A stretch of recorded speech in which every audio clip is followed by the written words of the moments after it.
I'm delighted to be with Lindsey Menezes today, who joined the Next Level Accelerator about 6 months or so ago. And I wanted to talk to Lindsey today about what her experience has been like, so that those of you who are considering joining us, or just maybe not even us, maybe other programs that are out there, you can get a sense of what's possible for you in your business. So let me first up introduce you to Lindsey. And Lindsey, if you'd just like to kick off with introducing yourself, letting us know a little bit about yourself and your business, that would be terrific.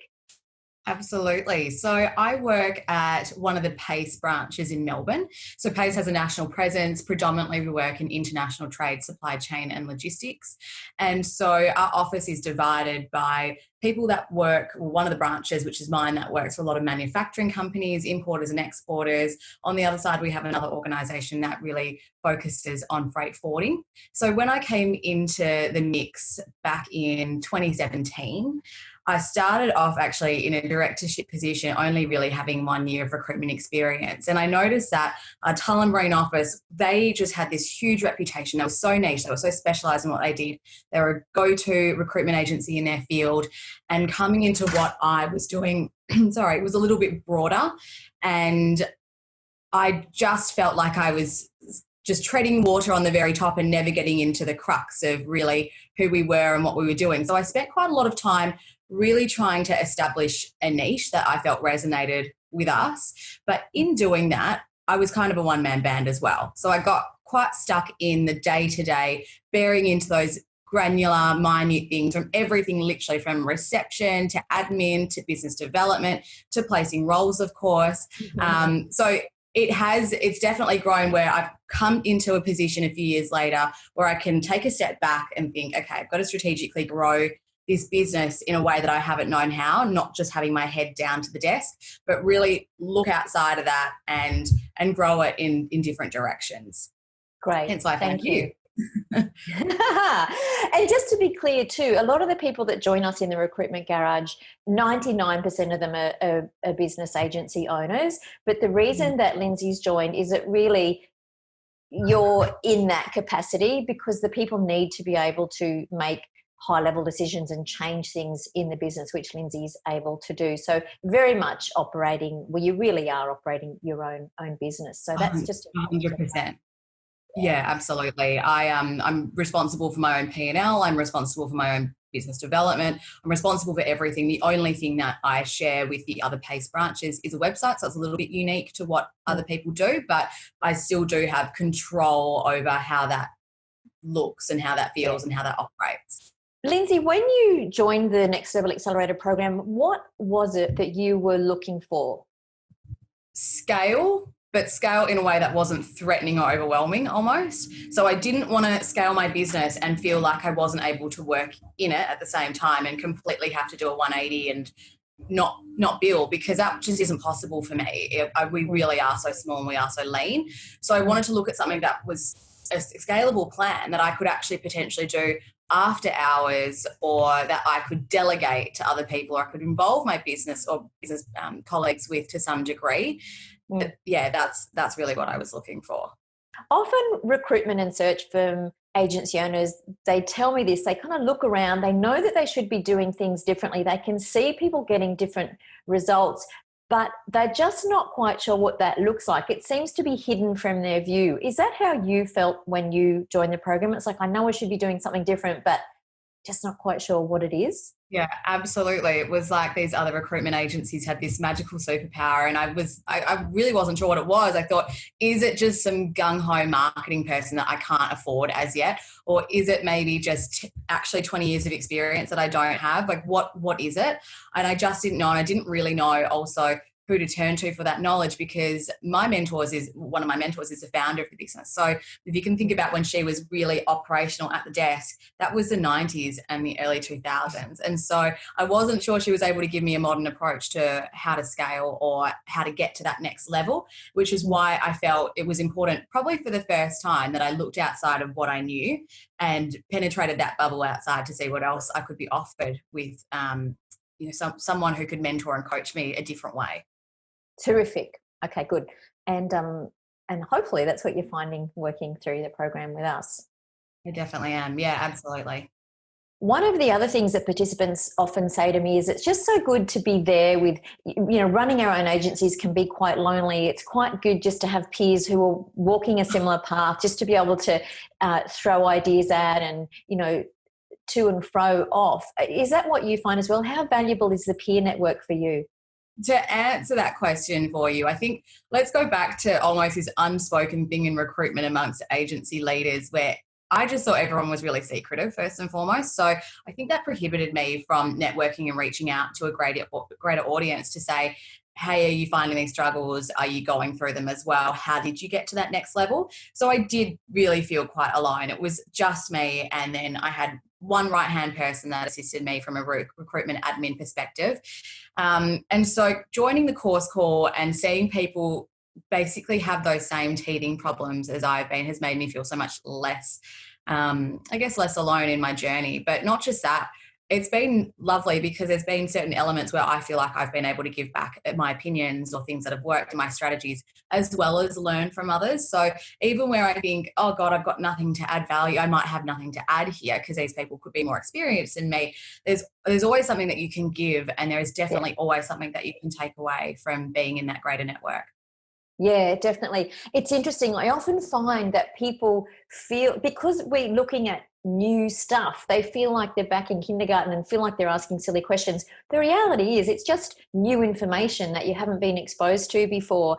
And once people get in their groove and they start getting involved in the community, they realize rather exactly what they do have to contribute, and everybody in the program contributes in different ways, whether it might be talking about a different piece of tech, or it might be an experience that they've had, or it can be a lot of different things and show up in a lot of different ways. And what might be totally natural for you, somebody else might just not be able to wrap their head around it. And I certainly don't have all the answers, and in some ways I just become a conduit for what's going on. Sure, we've got the core structure and we work through that, but there's so many layers to recruitment. And I underestimated, I think, when I started the Recruitment Garage, the value of a peer network. And I'm finding that over time, I've been in recruitment almost 20 years, and I've found, you're absolutely right, it was kind of like this secret society years back, but I'm finding now more and more people are collaborating more and sharing, and everybody gets to learn from that. So that's terrific, and it's great to hear that you're getting great value from that. Yeah, everyone's been amazing and very vulnerable as well, which is important because it's been great to see people be so honest about the issues that they're facing, especially in, oh no, sorry. We always say that we always welcome children and animals into the Recruitment Garage as well, so we're all good. Good. No, I was just saying, especially in COVID times where I feel that there's obviously no rule book for how we navigate through this at all. Everyone has been really fantastic in sharing exactly where they're at and how they're going to get there. And if they don't know, just say, where to from here? And it invites really, really beneficial conversation. Great. So let's get down to the nitty gritty a little bit, Lindsey, and just, share what you feel comfortable with. That's whatever is comfortable with you is great. So let's talk about percentages and what's the shift been in your business. And I know you joined us in about March, I think it was. So we've got April, May, June, July. So about 6 months or so. So if you're happy to share, it'd be interesting to hear what the shifts have been in your business. Absolutely. Percentages is a really difficult one to probably disclose because I joined 2 weeks into COVID starting. And so we have, of course, there was months where we had that drop. But if I can definitely attest to processes and procedures, that would be the biggest shift. So it's really caused me to look at what is important in terms of KPIs and completely rejuggle and reshift that. And how we build relationships, the types of content that we put forward, how meaningful it needs to be, how we engage with others on social media, and basically how we're networking within a targeted audience. It's redefined the need to be specialised and project as specialised. And that was something else I think I mentioned just earlier. When I came into the business, it was like, okay, whoa, there's a lot of broad stuff that we recruit for. We really need to establish who we are. So it put my thinking hat on to churn that out a little bit better. But I noticed with my staff members, and I have managed to grow my team just a little bit in numbers. And that was one of the things that I wanted to do when I started the course. It was a goal of mine was to get my team to 5, and I have done that through basically re-establishing what those KPIs are, that I've looked at the course that was established very early. Belinda, you provide a workbook that was really helpful and a little bit confronting, but it was an excellent tool to measure myself off down the track. And it's allowed me to grow people organically. It's allowed me to specialize their roles, their KPIs, so that I can delegate and I can really focus on business development.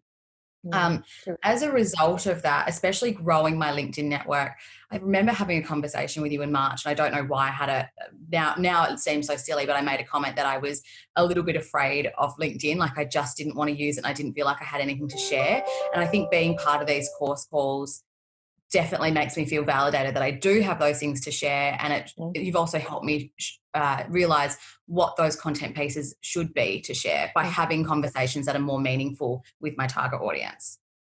It's such a challenge these days because there is so much content out there, and they make the big mistake of just thinking, I just need to get stuff out there.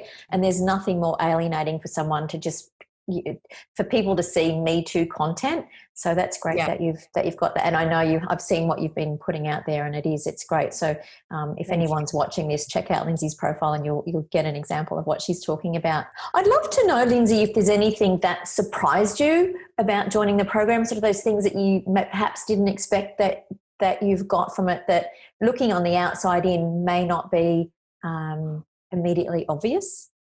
100%. So I did 2 degrees at uni, and I loved the life at uni, and I just hated doing coursework. And I just thought, I'm never going to do a course ever again. I'm never going to do it, which was really limiting and naive. But when I first started, I just knew I was in a place where I needed something to work, and I needed someone to guide me and show me the ropes to doing something in a slightly different way. And I was ready to commit to whatever that was. And I think I was prepared to be really overwhelmed and have to spend a lot of time outside of work hours juggling work commitments and personal life and whatever else, with the fact that I was undertaking a course. And the fact of the matter is, it really just isn't overwhelming. The way that the course is structured, the way that it is broken down, and where and when you can do it, and having that flexibility to implement it whenever is amazing. I found it's really complemented my working style. I found that, like, quite literally, I can sit down on a Sunday with a glass of wine and watch it and really be able to take it in and take those notes. And you can actually enjoy it. It doesn't feel like a burden. It doesn't feel, if you've gone through courses before and they felt like they were weighing hard on you and it was an obligation, this doesn't feel like that. It's actually given me so many aha moments throughout the last 6 months where I've actually been quite excited to watch that next step and then implement that in my business and execute it, because there have been a lot of aha moments, but I just feel that step-by-step process has made me be able to combat that initial fear of joining a course. Great. Oh, that's really lovely feedback. Thank you. Good. Lindsey, so after being in the program 6 or so months, what advice would you have for other recruitment and search firm owners looking to join us in the Recruitment Garage in the program? Perfect. I would definitely recommend don't have any preconceived ideas of what a course is or what it has to be, whether you think it's going to weigh you down or it's going to be a huge obligation. So just wipe that all through. Take every process step by step, but set yourself with timelines and deadlines. Otherwise, it can be really easy for you to not keep up with some of the coursework, and then you will get overwhelmed at some stage. So even if you're committing an hour every week, if it's as small as that, it's so achievable, and you will instinctively actually want to act on it, because it's all stuff that will help your business in the current time. And I probably would say the third thing to think about is, I guess, really identifying that you do need to scale. Thanks, Lindsey. That's really good. And I'm sure that will be useful for people looking at, considering looking at us as a way to help them in their business and help them scale and grow and move forward to whatever their next level may be. Is there anything, while we're having this conversation, is there anything else that you think that you'd like to mention or is worth flagging before we wrap up? Not too much. I'd probably say that when you join the course, or if you do decide to go down the path of joining the course, definitely be as open as you can be, because I have noticed so many people, when they start asking questions, they almost hold back to ask a question or they feel bad. And I think just starting that question or starting that flow of conversation is so beneficial for multiple people out there. I've seen situations where people have asked the question and said, oh no, I'm so sorry to take up everyone's time. And it has really, really, really helped me actually either think about something that I'd never thought about before, or I had this niggling urge to ask the question. I was like, oh, I don't know, maybe people will think that I should know that already. So you are going into a really supportive group, especially with you leading the way as well, Belinda. I'm so grateful for you putting this all together. And that's in addition to the coursework, you're getting this huge value from being part of a wider community. Great. Yeah. Thanks, Lindsey. Well, look, thank you so much. I really appreciate you, giving the time to run through this today. Please thank your cat as well. It was lovely to have him join us, or her join us. And yes. Met Nina. And yeah, thanks again. And I wish you all the very best. And, can't wait to you've done some amazing things already, and I can't wait to see what the next few months, especially when we lose COVID, but I really can't wait to see what the next few months unroll for you. So thanks again, Lindsey. Thank you so much for having me. Appreciate it.